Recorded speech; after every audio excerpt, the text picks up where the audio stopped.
Hey guys, got a nice game to share with you now, and I want to inspire you with this game because I'm playing with the white pieces. I'm playing an opponent rated higher, like 1530s, something like that, and I even make a couple of bad mistakes in the game, but I'm able to save it all through the use of tactics.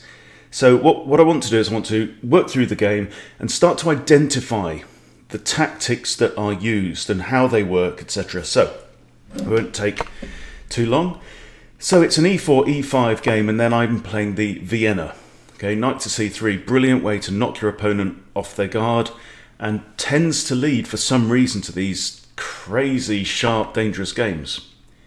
My opponent now brings his bishop out to c5, and the appropriate move here is actually queen to h5. So we've been looking at the wayward queen attack. We've been looking at the Nelson bot on chess.com that loves to play this move on move 2. But this isn't move 2. This is move 3. My opponent now brings his queen out to f6.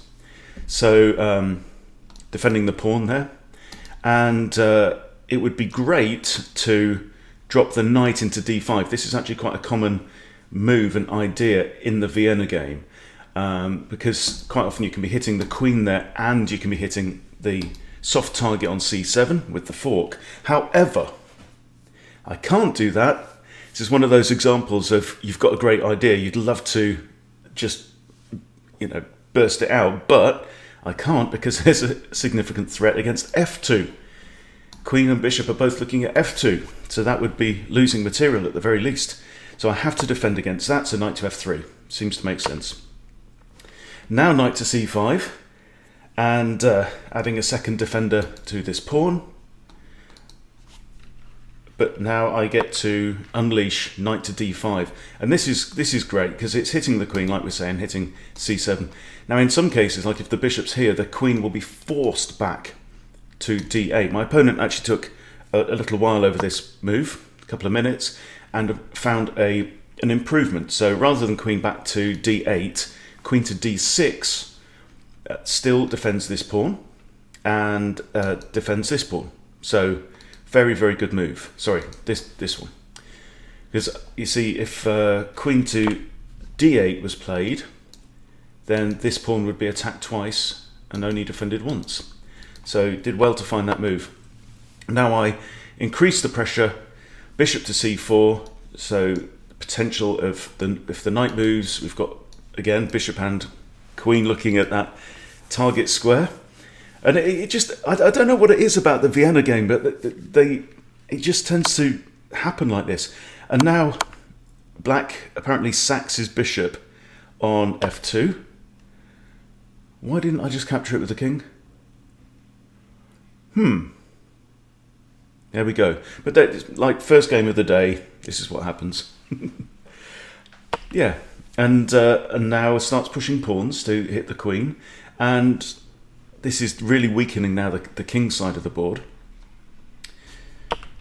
So I simply move my queen across. I had to have a look around at how many squares I've got that are safe to land on, but this light square bishop isn't going to be released at any time soon, so these light squares can look okay. So I figure I'm not in danger of my queen being trapped. Okay, and now knight comes out to e7.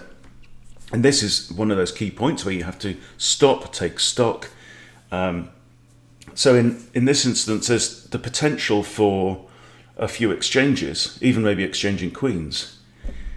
And I decide to go ahead. We have knight takes, and then we swap off queens as well, because the final capture is with this knight, which happens to be the only defender of e5. So there we go. So I grab my pawn back. And now let's just look at the board. So I've got two minor pieces out, fairly central. Black's got two minor pieces out, less central. In terms of pawns, I am without my f-pawn.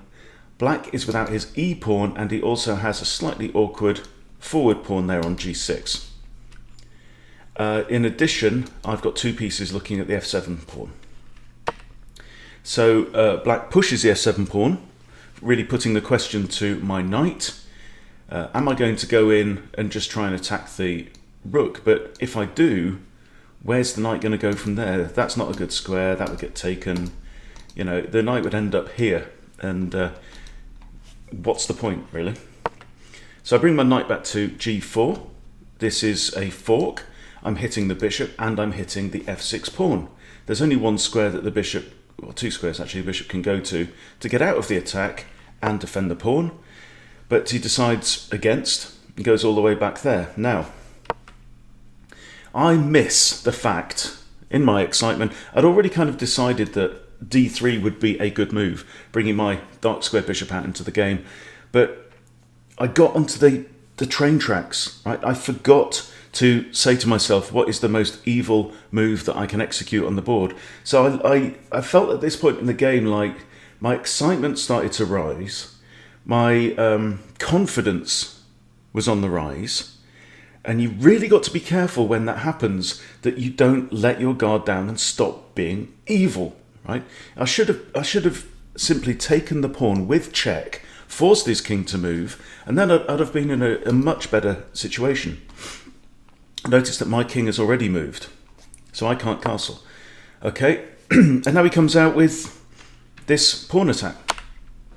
But I do go in with the pawn capture now, because it comes with check, so that when the king moves, right, wherever the king moves, I can now capture that pawn, and I'm actually up in material. So king moves, I don't capture the pawn straight away, and this is my blunder. It's just stupid blunder. I'm thinking too much about my own ideas. I made a bloody video about this yesterday, right? Don't get caught up in your own ideas. You've got to look at the whole board, figure out what's under threat, figure out what's on prise, all of these things, and then find the evilest move that you can. And I simply didn't do that. I was thinking about, you know, putting pressure on my opponent, but I forgot the fact that my bishop was hanging. So now I'm 2 material points down and not in the happiest of positions. So I move my knight with a discovered check on the king. So there you go, discovered check, very powerful, because check is the ultimate forcing move. My opponent has to get out of check on the next turn, otherwise it'd be checkmate. Therefore, that means something either to block the check, that wouldn't be good, or he's going to have to move his king somewhere, right? And when that happens, maybe I can grab the bishop and remove at least the bishop pair.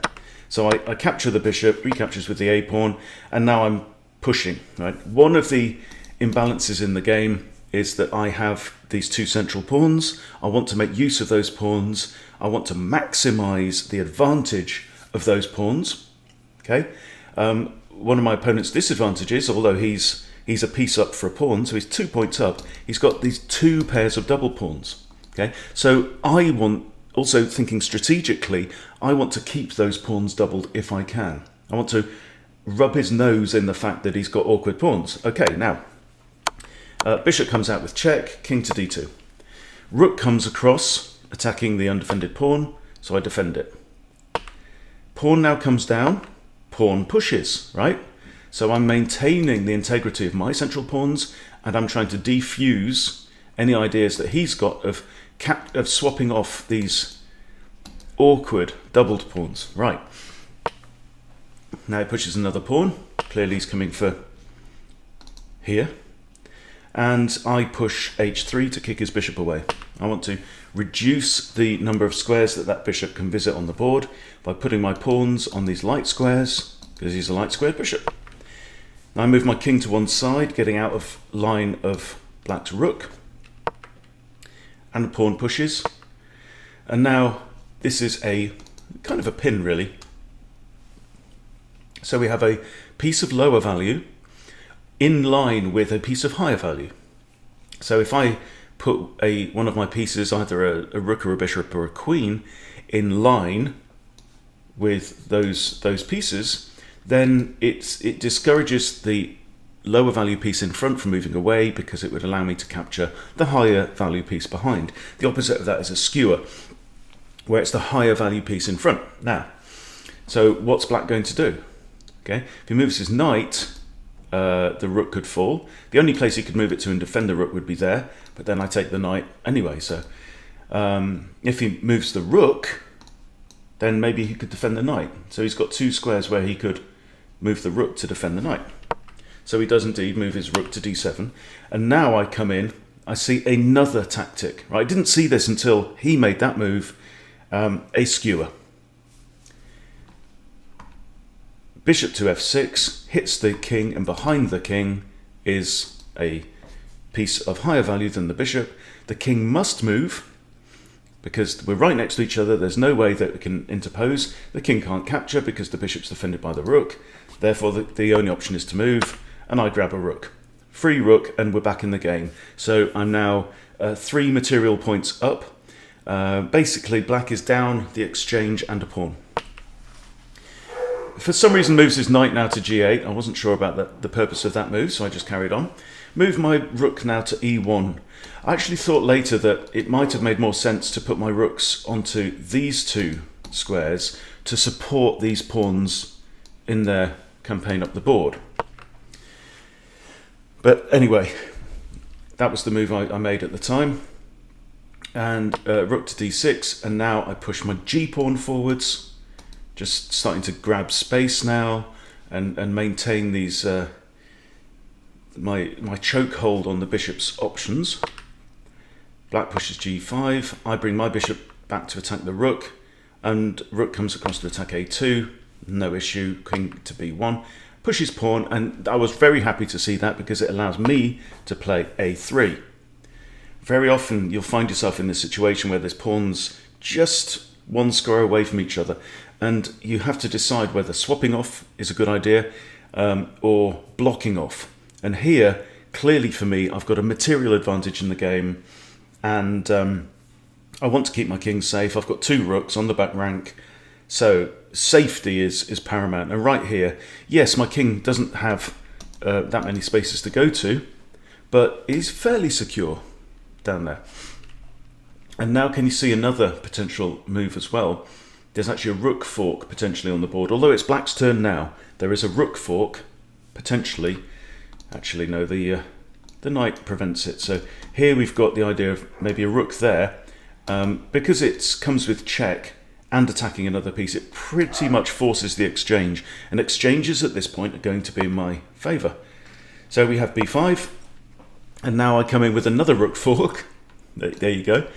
I'm attacking the knight and the bishop, and it's possible for both pieces to get out of this fork, but there's only one move. Black finds it, knight to e7, so the knight gets out of danger and defends the bishop at the same time.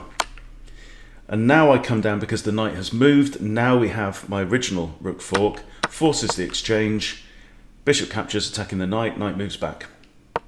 So now we've simplified a little bit, and now it's time to come after maybe the c5 pawn with my bishop. I couldn't go to there because the knight's covering that square. Knight comes down. I now do another fork with the bishop, attacking both the knight and the c5 pawn. Knight can't defend the pawn, so the knight then moves back in front next to the king. I grab the pawn. Knight comes down to attack h3. I push the pawn. Bishop grabs. Pawn takes, king takes. And now we're going to have more fun with pins. Bishop to e3 pins the knight against the king. Right, now, looking at the board, these pawns have no future and no part in the game right now whatsoever, right? White has the danger of these nice central pawns that are unopposed, but black has this sneaky h-pawn. I think black's only hope in this game right now is to force that sneaky h-pawn all the way down the board to promote. So here comes Harry the h-pawn. h7, h5, and now another pin. So now the knight is pinned by the bishop is pinned by the rook, and the king really can't move away. The king is the only defender of the knight, and currently king and pawn are the defenders of the bishop, but the pawn moves forwards. So now you have to decide what you would do. Okay. There is a danger of this pawn converting on there, right? At the same time, white has a fairly advanced pawn on d5, and there's quite an important thing to remember here. which is to do with the promotion square. Okay, so it's white's turn. So white actually has the initiative, right? So you have 1, 1, 2, 2, and then 3, 3. But if, in fact, the 3 would be, it wouldn't be h1, it would be pawn takes rook, converting to a queen with check. That would force the bishop down to this square. All right. However, you have to pay attention to the promotion squares. Let me walk you through it. Okay.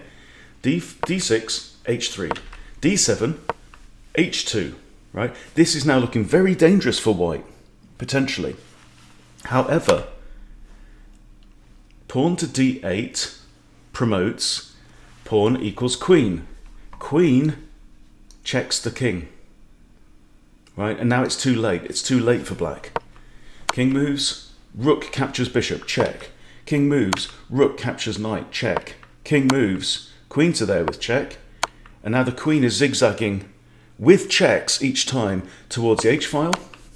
Now queen to h6, king moves, and the pawn falls.